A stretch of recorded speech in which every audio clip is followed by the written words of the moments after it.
ин ҷавонмарди 42 сола Музаффар Файзуллоев аст. Узви шунавояш суст мебошад. Новобаста ба ин вай яке аз иштирокчиёни фаъоли Хонаи сир аст. Хонаи сир бошад яке аз зерлоиҳаи Интерньюз дар Тоҷикистон мебошад, ки дар он Музаффар Файзуллоев иштирок намуда саводи иттилоотию молиявии худро баланд сохт. Ҷашнвораи саводи иттилоотии расонаӣ унвони лоиҳаи асосӣ аст, ки дар натиҷаи он Хонаи сир, яъне Хонаи саводи иттилоотии расонаӣ ташкил ёфт ва Музаффар Файзуллоев дар ин хона дониши худро бой гардонид.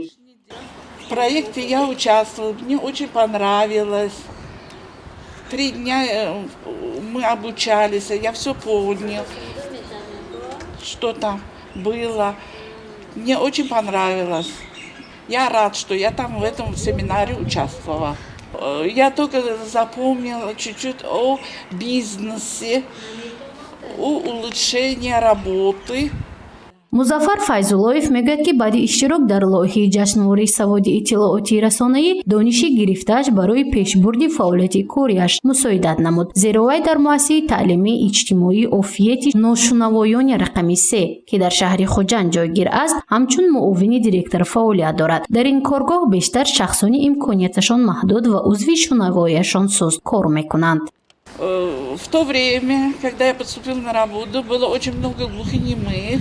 Мы работали, спецодежды шили, постельное белье шили, рукавицы шили, матрасы шили, курпачи шили, вышивали, цеха у нас было. А сейчас, в настоящее время, сейчас пока у нас бывает работа по заказу. Какие фирмы заказывают, мы шьем.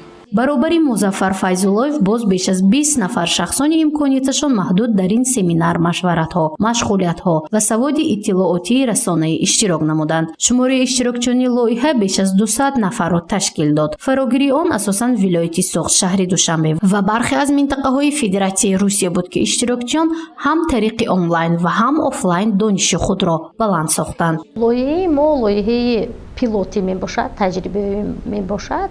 Он аз 6 моҳ иборат буда. Мо моҳи апрел кушодашавии Хонаи сирро ташкил карда будем. Аз моҳи апрели сар карда то имрӯз мо аллакай чанд тренингҳо, сессияҳо гузаронидем ва аз ҳама албатта ин як ҳодиса, як санаи хеле муҳим ҷашнвора буд. лекин ба ғайр аз ҷашнвора боз мехостам як қисмати барои ман ҳамчун омӯзгори забони англисӣ муҳимро қайд намоям.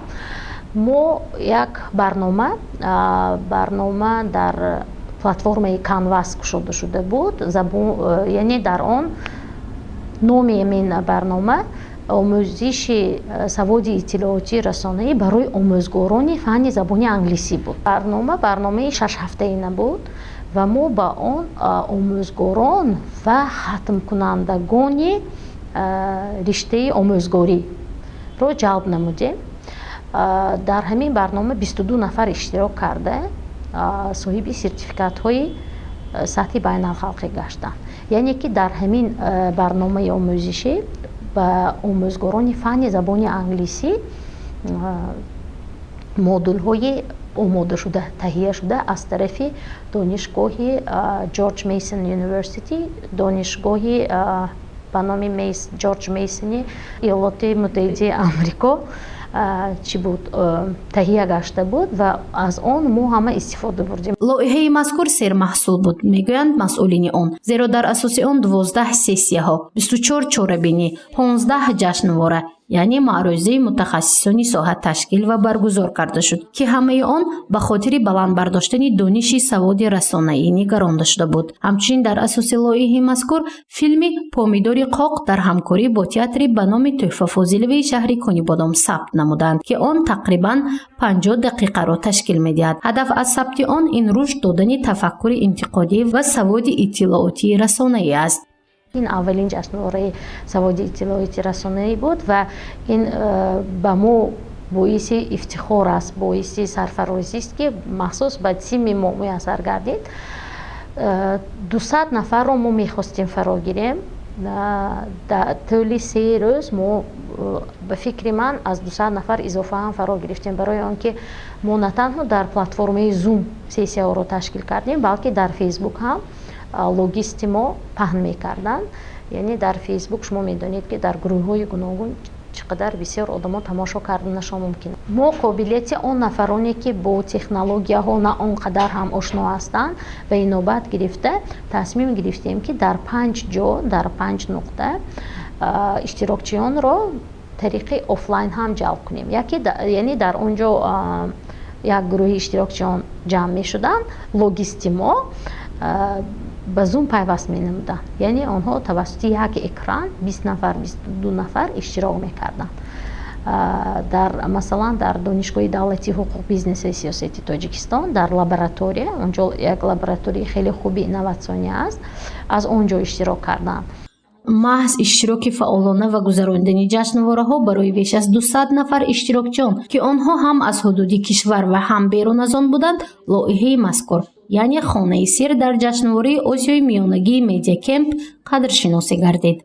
Награждается Гулурохон Тураева за проведение фестиваля по медиаграмотности и создание Дома медиаграмотности в Худжанте, Республика Таджикистан. Молодцы!